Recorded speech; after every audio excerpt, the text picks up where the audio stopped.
Bonjour. Je voudrais continuer sur la même lancée depuis la Pentecôte. C'est toujours l'Église, mais c'est surtout les actes des apôtres, appelés aussi par certains les actes de l'Esprit Saint. Si vous n'étiez pas là la semaine dernière, vous pouvez toujours écouter le message de dimanche dernier qui est sur notre chaîne YouTube. Et donc j'ai parlé des diacres, de la conversion, du ministère des diacres, et comment ces diacres qui étaient juste censés servir aux tables sont devenus des grands prédicateurs, notamment Étienne et Philippe.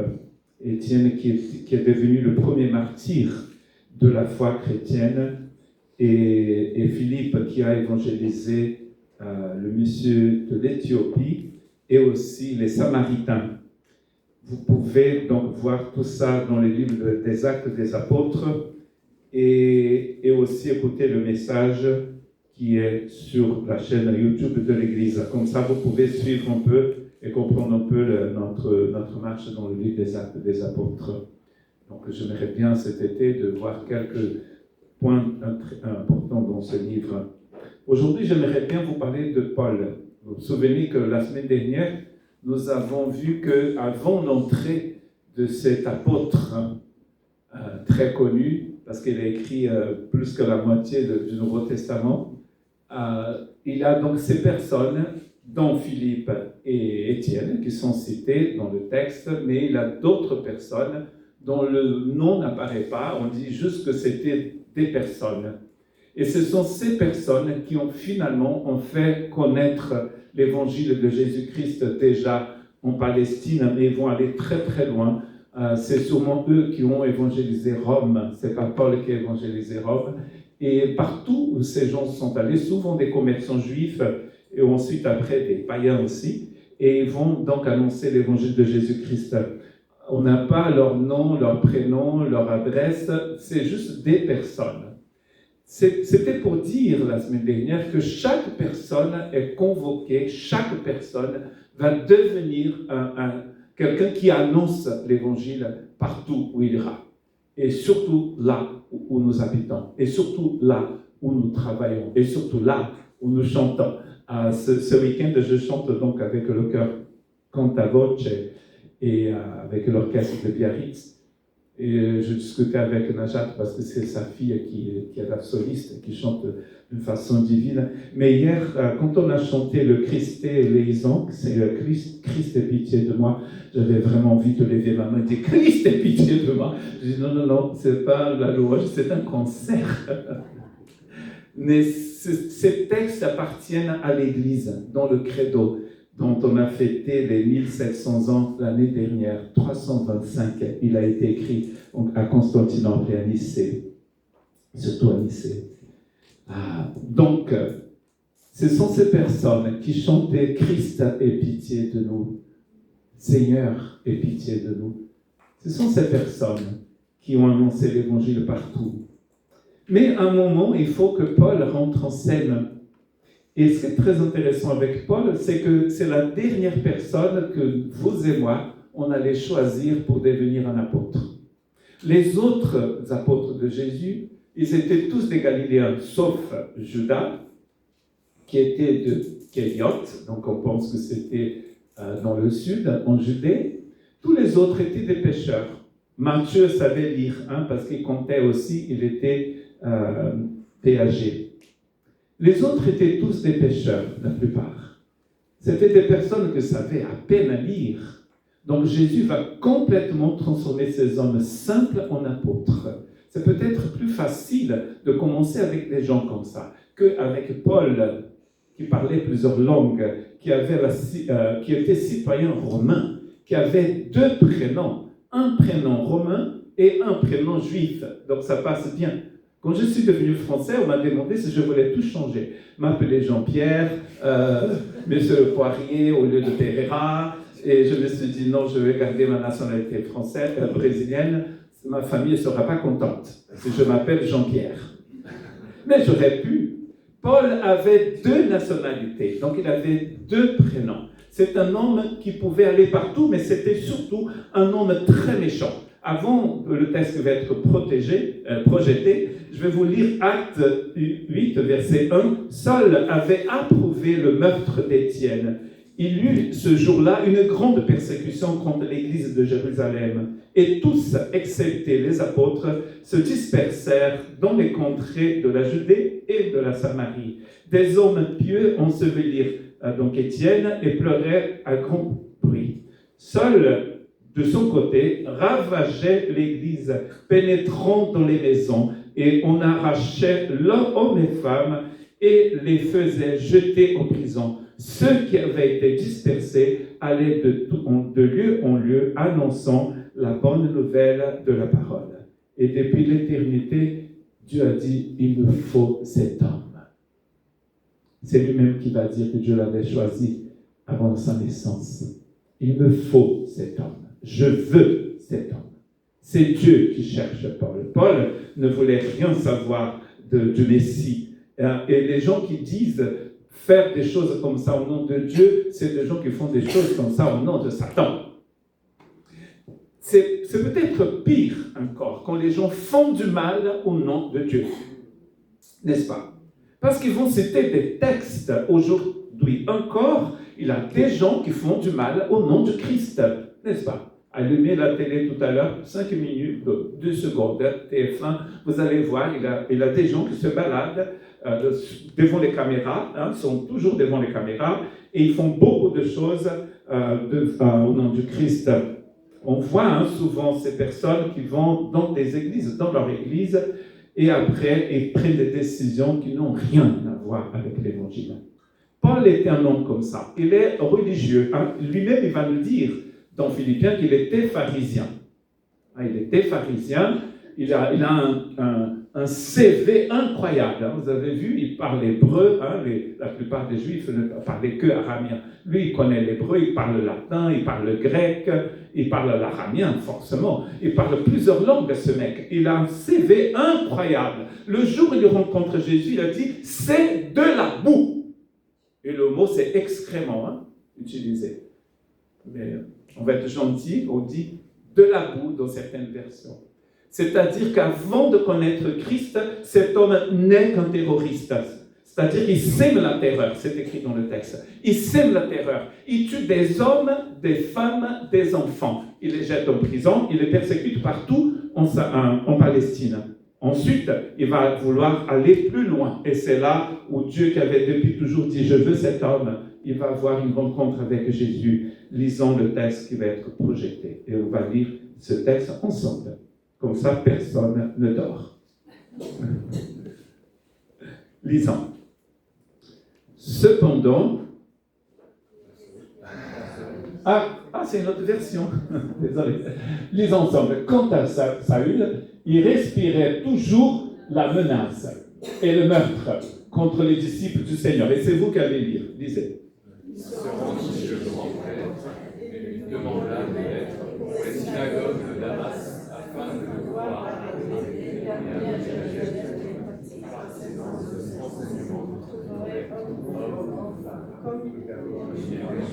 et tout à coup, une lumière venue du ciel resplendit autour de lui. Il tomba par terre et il entendit une voix qui disait « Saül, Saül, pourquoi me persécutes-tu » Il répondit « Qui es-tu » Et le Seigneur dit « Jésus, que tu persécutes. Ce serait dur de te lever contre les aiguillons, tremblant et saisi d'effroi. Il dit « Seigneur, que veux-tu que je fasse » Et le Seigneur lui dit « Lève-toi, entre dans la ville, et on te dira ce que tu dois faire. » Les hommes qui l'accompagnaient demeurèrent stupéfaits. Ils entendaient bien la voix, mais ils ne voyaient personne.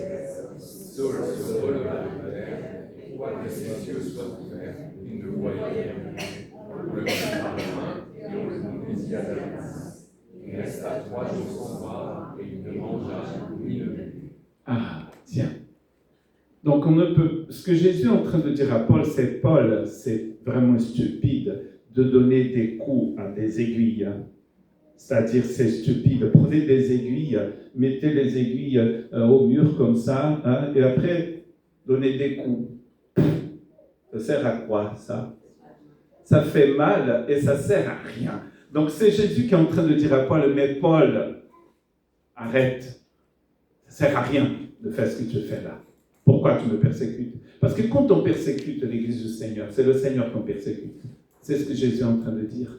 Si vous avez déjà lu le livre d'Apocalypse, vous avez compris, je pense, que le livre d'Apocalypse, c'est une lettre d'amour de l'agneau pour son Église. C'est l'agneau qui se lève contre l'injustice de l'époque, sous Domitien, on le croit, où on persécutait à fond les églises en Asie mineure, et Jésus se lève et dit non, arrêtez.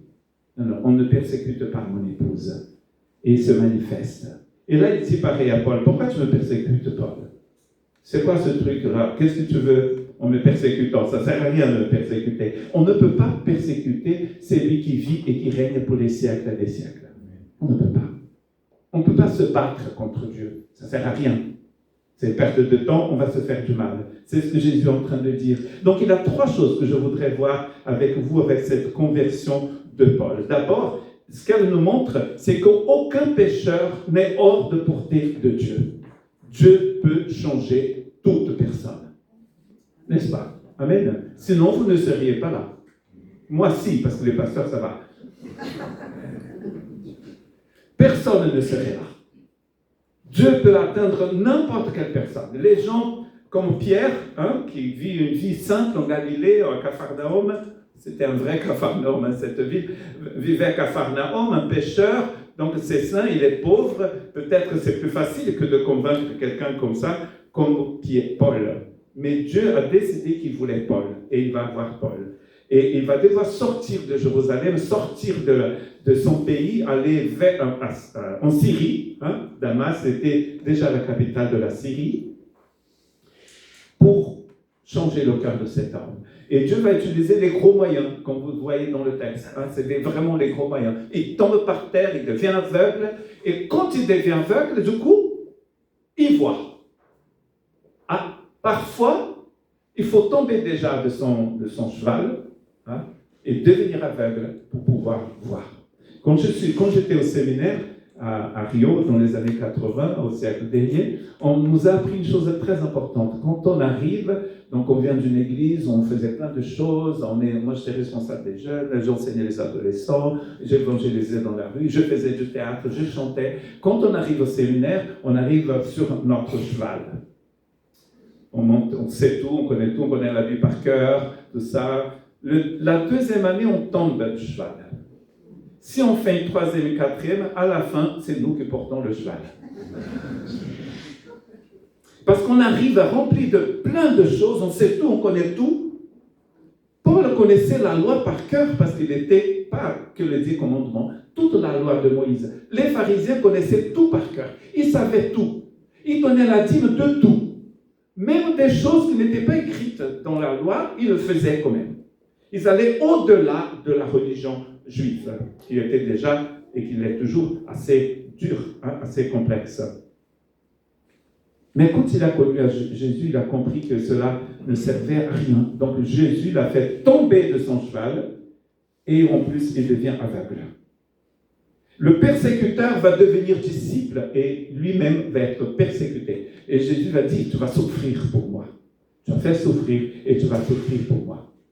Donc en fait, aucun pécheur n'est hors de la portée de Dieu. L'évangile peut changer tout le monde. Dieu peut changer tout le monde. La grâce peut changer tout le monde. Vous connaissez sûrement des personnes qui ont des témoignages incroyables, qui ont écrit des livres. Il y a des films sur ces personnes, des personnes qui étaient dans la drogue, qui étaient très violentes, qui ont tué énormément de gens, se sont convertis en prison. Nous avons écouté le témoignage d'un frère parisien qui s'est converti à la maison d'arrêt de Bayonne. Il nous a raconté, il avait fait les grandes prisons de Paris. Il est arrivé ici, Dieu avait une rencontre, c'était le chemin de Damas pour lui. Il est venu à Bayonne, pas pour évangéliser, il était en prison à la maison d'arrêt parce qu'il avait fait des choses qui n'étaient pas très bien, mais c'était dans la maison d'arrêt de Bayonne qu'il a rencontré. C'était son chemin de Damas. Nous tous, nous avons passé par ce chemin de Damas. Et si vous n'êtes pas encore passé par le chemin de Damas, la grâce est là, la porte est ouverte. Nous pouvons aussi avoir notre rencontre avec Jésus sur le chemin de Damas. Damasceno, c'est celui qui vient de Damas d'ailleurs. Hein? Il persécutait les disciples de Jésus, c'est écrit, avec acharnement. C'est-à-dire qu'il était zélé dans cela. C'était sa mission. Il voulait à tout prix détruire ce qu'ils appelaient à l'époque les gens du chemin. Il considérait le christianisme comme une menace pour le judaïsme. Et il cherchait à faire disparaître le mouvement. Ils appelaient ça le mouvement, les gens du chemin. Il faut détruire tout ça. Mais ce qu'ils n'avaient pas compris, c'est qu'il persécutait Jésus. Le texte des Actes des Apôtres, et c'est lui-même qui va le témoigner après, vers la fin du livre des Actes des Apôtres, il faisait arrêter les croyants, il recevait l'autorisation des grands prêtres du temple pour arrêter des hommes et des femmes partout. Et comme après le mouvement est devenu tellement grand en Palestine, il est allé plus loin en Syrie, et c'est là où il a rencontré Jésus. Quand les gens étaient tués, il approuvait leur mort, comme c'était le cas de la lapidation d'Étienne. Il était là pour approuver cet acte barbare et abominable. Il cherchait à les faire renier leur foi sous la pression et le châtiment, essayant de contraindre les chrétiens à blasphémer. Et cela c'est lui-même qui le dit dans Acte 26, verset 11. Il poursuivait les croyants jusque dans d'autres villes, comme on a déjà vu. Comme il n'y avait plus de gens persécutés, parce qu'à un moment, les gens vont fuir Jérusalem et va les suivre partout. Partout, ces gens vont aller, il va y aller. C'est pour ça que le texte nous dit qu'il s'acharnait vraiment. Vous imaginez la situation. Aux yeux des hommes, cet homme-là était irrécupérable. Mais Jésus avait un projet pour lui. Ne disons jamais, cette personne ne changera jamais. Dieu est capable de sauver le plus grand opposant à l'évangile.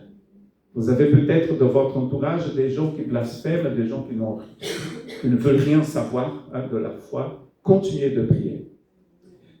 Un témoignage incroyable que je connais, c'est celui de ma mère, qui a prié toute sa vie pour mes frères. Dont mon frère Marcio, qui est décédé d'un cancer en 2012. On disait que c'était l'égaré de la famille. C'est lui qui battait sa femme, qui a fait souffrir le martyre à sa femme. Mais ma mère a toutes ces années prié pour lui. Et mon frère a rencontré Jésus dans un hôpital de cancer à Rio. Dieu a mis, certains connaissent le témoignage, Dieu a mis un pasteur dans sa chambre qui lui a dit, est-ce que vous connaissez le Seigneur, mon frère?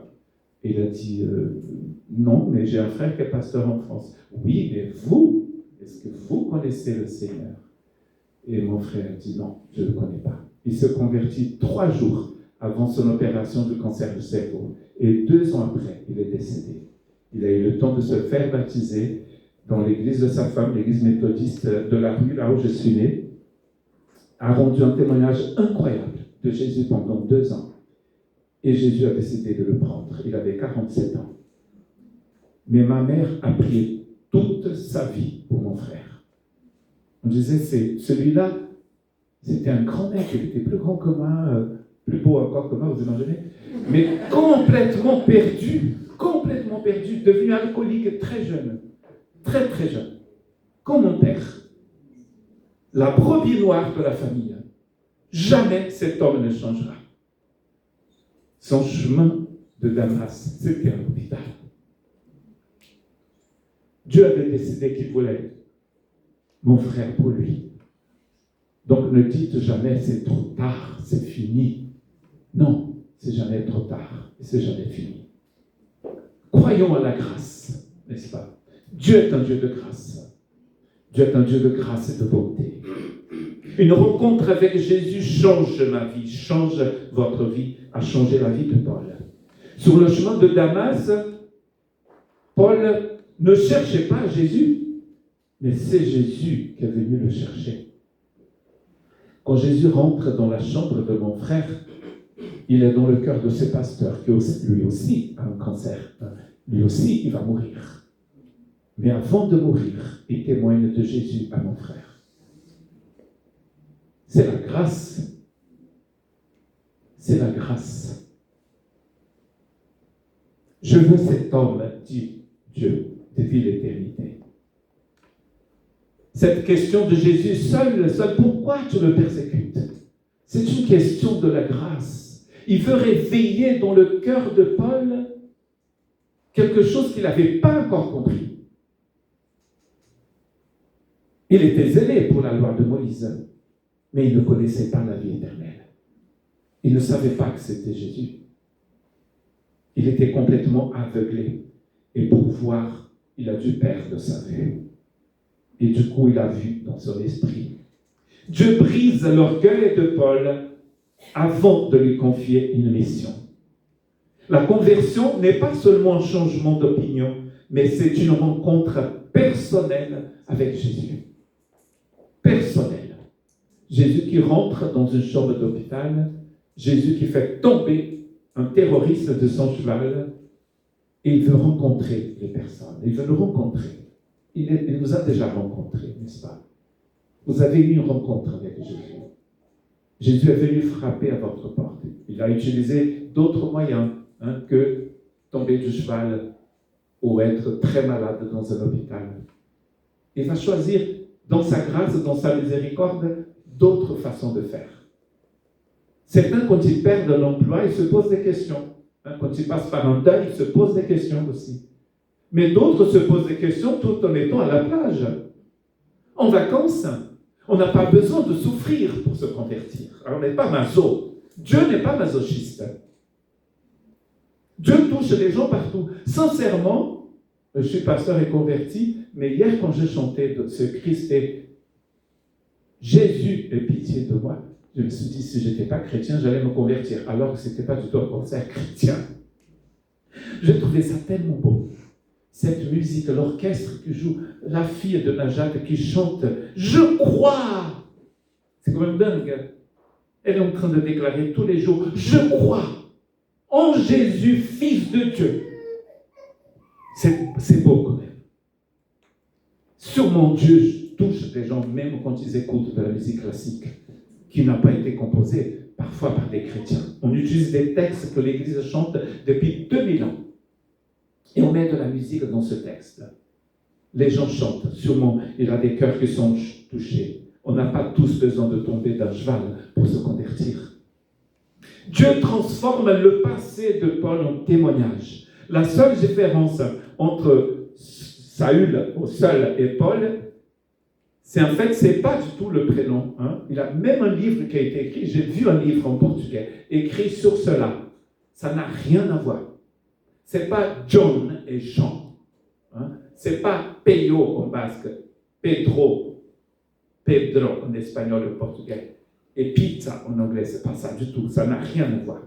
Le mot Paul veut dire petit en latin, vient du mot petit. Saül, Shaül, c'est un nom juif hébreu qui a d'ailleurs été le nom du premier roi d'Israël. Et qui veut dire quelque chose que j'ai oublié. Tous les prénoms veulent dire quelque chose. Saül, Paul veut dire petit. Donc en fait, de dire que Saül est devenu Paul, ça n'a rien à voir. Ce sont deux prénoms qui n'ont rien à voir. Ce sont des prénoms différents qui sont un peu pareils. Quoique en hébreu, on dit Shaül. On ne dit pas Saül, on dit Shaül. Il me semble. Et Paul, c'est Paulus en latin. Il s'appelait Paulus. Nous, on l'appelle Paul, Paulo. Donc en fait, ce n'est pas un changement de prénom, mais il a un changement dans son esprit. Et ça, c'est très sûr. Donc, ce n'est pas un changement extérieur, c'est un changement dans le cœur. Il est complètement changé par Dieu. Et ce qui est impressionnant avec ce changement, c'est que le passé de Paul va le poursuivre jusqu'à la fin. Vous voyez ça dans un film où il pense encore aux choses qu'il avait faites. Il n'est pas dans la condamnation, mais son histoire, c'est son histoire. Votre histoire, c'est votre histoire. Mais la grande différence, c'est que Dieu vous a racheté à cette histoire. Et Paul lui-même va écrire dans Romains 8, il n'y a plus de condamnation pour ceux qui sont en Christ Jésus. Est-ce que Dieu a effacé le passé de Paul? Non, il a toujours cette histoire-là. Il était un persécuteur avant. Mais maintenant, il a une nouvelle création. C'est lui, d'ailleurs, qui l'écrit aussi. Il a une nouvelle création en Christ Jésus. Les gens le connaissent de son passé, mais Dieu le connaît de sa vie nouvelle. Et c'est ça qui est important. Son prénom ne change rien. On peut toujours l'appeler Shaul. Il n'y a pas de souci avec le prénom. C'est juste un prénom. Mais la personne a complètement changé. Elle a été changée par Jésus. Le changement de nom n'est pas la conséquence de sa conversion. C'est le changement du cœur qui est important ici. Vous pouvez toujours vous appeler Mireille, Marie-Thérèse, Marie-Paul, d'ailleurs de Marie-Paul aussi, Marie-Carmen, Dominique. Mais vous avez un nouveau nom, nous dit Apocalypse. Vous avez un nouveau nom dans votre esprit. Ce n'est pas le prénom que vous avez. Moi, je déteste mon prénom. Mais le prénom que vous avez, ça vous a été donné. J'aurais dû choisir Jean-Pierre. Ça vous a été donné. Mais Dieu, parce que le nom, c'est l'identité. Peut-être que vous ne sentez pas, je ne me sens pas du tout Dominique. Mais bon, c'est le prénom qu'on m'a donné. Mais Dieu connaît votre vraie identité et celle que vous avez dans votre cœur, dans votre esprit. Amen. Et c'est cela qui compte, des enfants du Seigneur. Celui qui semait la peur, maintenant annonce l'espérance. Celui qui détruisait les églises, en fonde partout. N'est-ce pas incroyable? Sa mission, c'était de détruire l'église. Et Dieu dit, tu vas faire le contraire. Tu vas en fonder partout. Partout. Quand vous lisez Apocalypse, vous voyez l'intelligence artificielle, l'intelligence du Saint-Esprit. Les églises citées dans Apocalypse, dont la plupart ont été fondées par Paul, elles sont dans un arc comme ça, qu'on appelait la route postale romaine en Asie mineure. C'est une intelligence incroyable. C'est-à-dire que les Romains avaient construit une route qui fait un genre de croissant, hein? Pas le croissant que nous mangeons, mais la lune. Ça fait un genre de croissant. Ça commence sur la côte, à Éphèse, me semble, et ça va, pardon, de la côte, et ça va monter jusqu'à la Odyssée, au final des filles. Et donc, en fait, on va utiliser ce qui existe déjà pour annoncer l'évangile. Cet homme est un homme de stratégie. Paul est un homme de stratégie. Dieu va utiliser cet homme pour implanter des églises alors que lui, il voulait les détruire. C'est lui qui détruisait, maintenant on fonde partout. C'est lui qui voulait faire taire le nom de Jésus, souffrira désormais pour ce même nom. Son passé ne disparaît pas, mais Dieu le transforme en témoignage de sa grâce. Quand les gens viennent devant pour témoigner, j'étais comme ça, je faisais ceci, je faisais cela, c'est pas pour glorifier le passé, hein, parce qu'il ne faut pas glorifier le passé, mais c'est pour montrer comment Jésus peut transformer une vie. Je disais le témoignage de Naïs pour son baptême, hein, d'ailleurs prions pour elle. Il y a 4 personnes qui vont se faire baptiser en septembre et une autre en novembre, quand l'eau va être très froide. Merci. Et quand on lit ces témoignages, ce n'est pas des témoignages des personnes qui tuaient des chrétiens, mais ces témoignages sont très puissants, parce que c'est le témoignage d'une personne qui passe de ténèbres à la lumière. Ah, mais cette personne-là, elle n'était pas droguée. Et alors? Tout témoignage est magnifique. Tout témoignage. Ah, mais je connais une personne dans le nord de la France qui disait, on m'a demandé à témoigner, mais mon témoignage est très banal. Mais ça n'existe pas, des témoignages banals. Tout témoignage est magnifique, parce que dans chaque témoignage, on voit bien qu'il y a un changement. Il a une transformation, une métamorphose. Là où la personne était, elle n'était pas terroriste, elle persécutait personne, elle aimait ses voisins, les chats des voisins, les chiens, tout le monde. C'est des gens très gentils, mais c'est des gens qui ne connaissaient pas la vie éternelle. Gentils comme ils étaient, ne connaissaient pas la vie éternelle. Que devons-nous faire? Demandent les gens à Pierre à la Pentecôte. Et ces gens-là étaient des gens super gentils et religieux d'ailleurs. Hein. Ils étaient venus de Perse jusqu'à Jérusalem. Vous imaginez la distance? Ils étaient venus de Rome, du nord de l'Afrique, de partout. Ils sont là, ils sont très religieux, ils sont juifs, ils observent la loi de Moïse. Pierre prêche et ils se rendent compte qu'il leur manque un truc. Il leur manque quelque chose. Ils avaient de la religion, mais il leur manquait la vie éternelle. Et donc, du coup, il lève la main et dit, Pierre, que devons-nous faire? Et qu'est-ce que Pierre dit à ces gens gentils et religieux? Convertissez-vous. Ah, mais Seigneur, on n'est pas terroriste. Tout le monde a besoin de conversion. Tout le monde. Les gentils, les moins gentils, les gens qu'on trouve qui sont très bien, et les gens qui disent, ils sont très très bien. On ne peut pas être bien sans Jésus. On ne peut pas être bien sans vie éternelle. Ça, c'est un culte d'évangélisation, on dirait. Hein? On rigolait un peu. On ne peut pas être bien sans Jésus, mes frères et sœurs. Donc, aucun témoignage n'est banal. Et pour conclure, parce qu'il faut arriver à la fin, la conversion de Paul répond à 2 questions. Qui Dieu peut-il sauver? Tout le monde. Les gentils et les moins gentils. Puis finalement, devant Dieu, tous sont péchés, c'est écrit. Les gentils aussi sont des pécheurs. C'est écrit. Parfois, on oublie ça. Hein? On pense qu'il faut évangéliser les barbares. Mais les civilisés, ça va. Tous ont péché, dit Paul d'ailleurs, et sont éloignés de la gloire de Dieu. Qui Dieu donc veut sauver? J'ai déjà posé cette question. La prochaine, qui Dieu peut-il utiliser? Tout le monde, c'est ce qu'on a vu la semaine dernière. Tout le monde qui a été transformé par Jésus. Tout le monde qui a été métamorphosé par Jésus. Tout le monde qui a été touché par la grâce de Jésus. Toute personne. Et d'ailleurs, comme on a vu la semaine dernière, il n'y a pas de spectateur dans le corps de Christ. Dans un concert, il y a des spectateurs. Moi, j'ai connu, quand j'étais dans le Nord, quand on chantait à la cathédrale de Lille, il y avait une personne qui venait au concert avec sa partition, if you please, qui venait avec sa partition de Handel, on chantait le Messie de Handel, qui dure 3 heures.